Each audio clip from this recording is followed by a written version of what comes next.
Many people from Nagaland are saying that they want a separate state of their own. They don't want to be part of Nagaland. And this demand is coming from the eastern part of Nagaland. They are calling for Frontier Nagaland as a new state to be created out of Nagaland. Now look at the map. We are talking about Nagaland. If you look at the northeastern part of India, here you see Nagaland. Above it, there is Arunachal Pradesh, and here we have Manipur. In between lies this Nagaland state. Now if you zoom in the map, you see this map. I am talking about only the eastern part of Nagaland, which includes total 6 districts. These 6 districts are Longleng, Mon, Noklak, Shamator, Kiphire and Tuensang. Earlier, this entire region was only one district and the name of that district was Tuensang. But later on, multiple districts were created.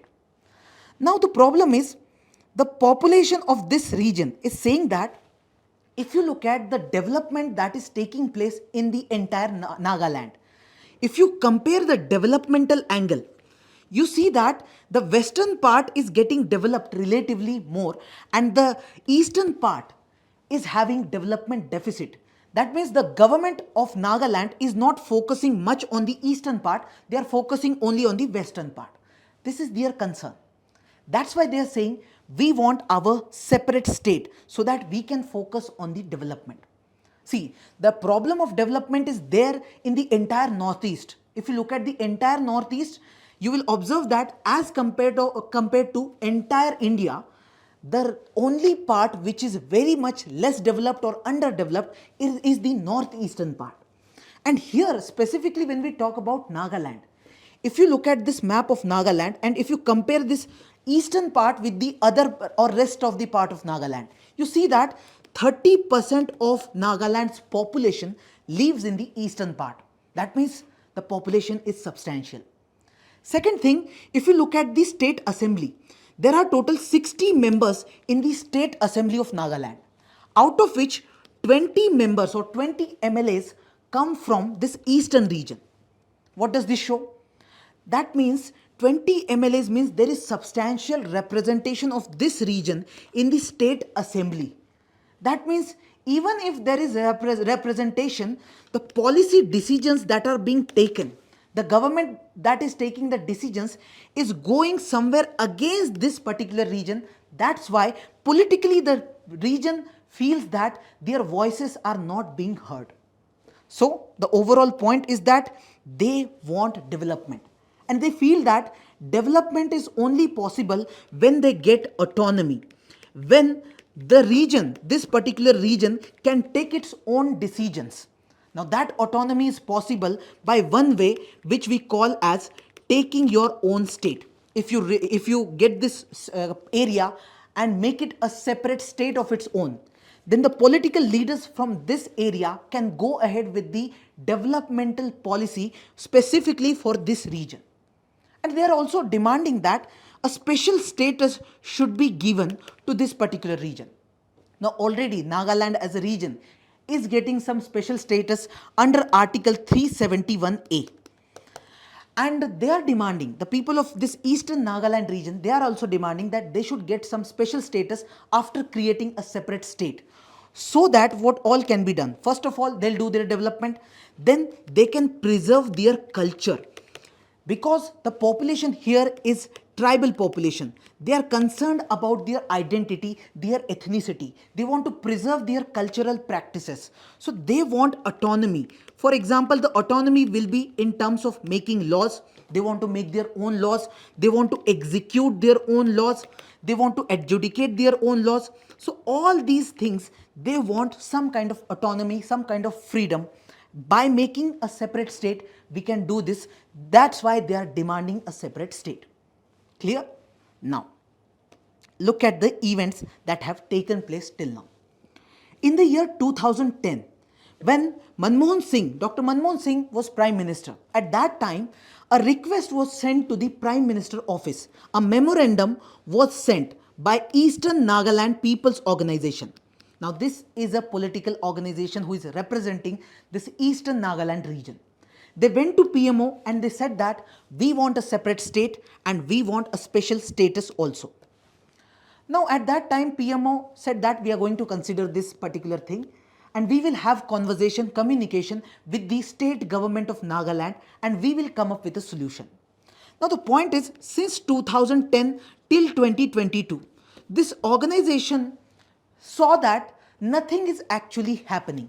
Their demand is not getting met. So eventually in the year 2022, this organization decided that they are not going to participate in the elections. So when the state assembly elections were being carried out in the year 2022, this organization came up with a resolution that we are going to abstain from the voting. No person will go ahead and vote in the election.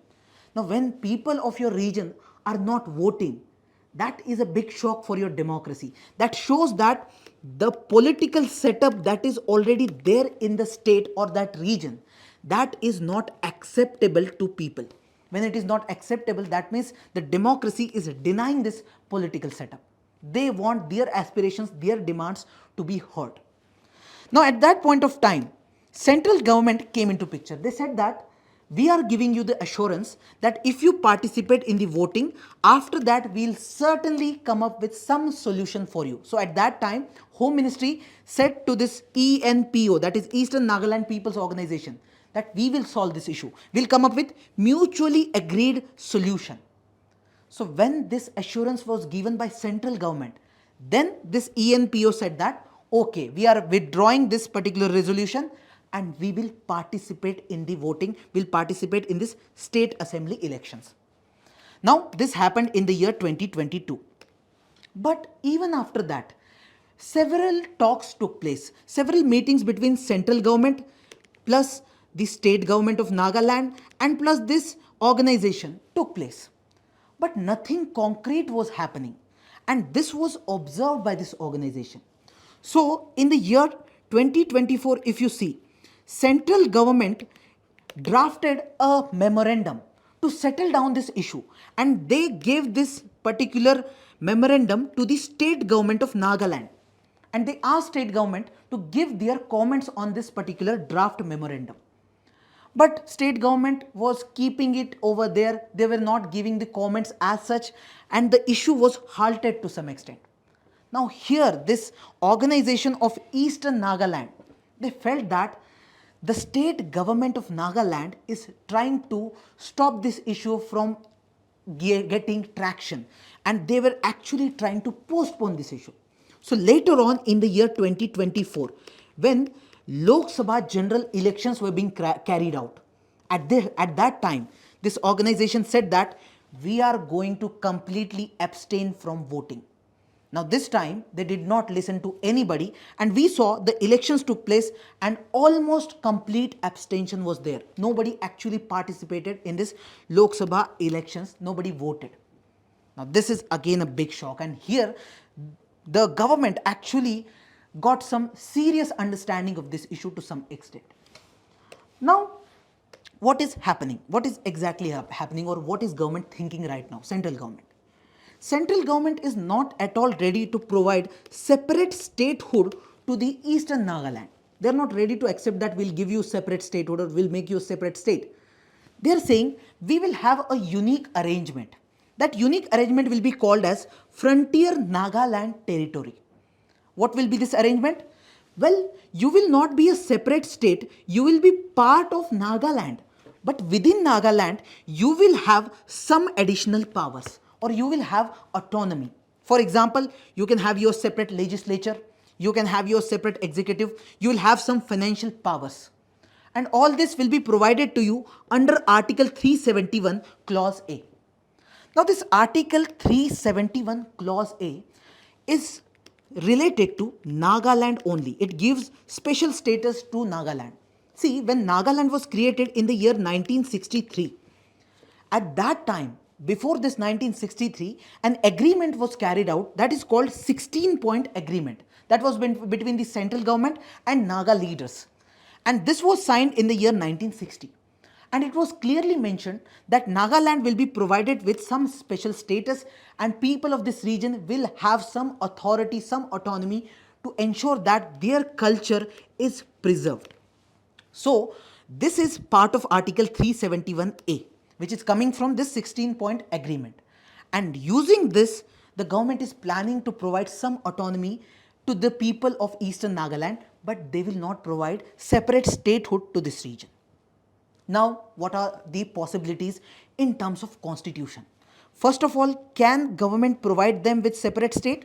Yes, if central government thinks about it, specifically if parliament thinks about it. Then if you look at Article 3 of the constitution, it clearly says that the parliament can create a new state. So that is also possible. Or if government wants to go ahead with using Article 371A, wherein you will create some regional councils. You can create local authority which has immense power.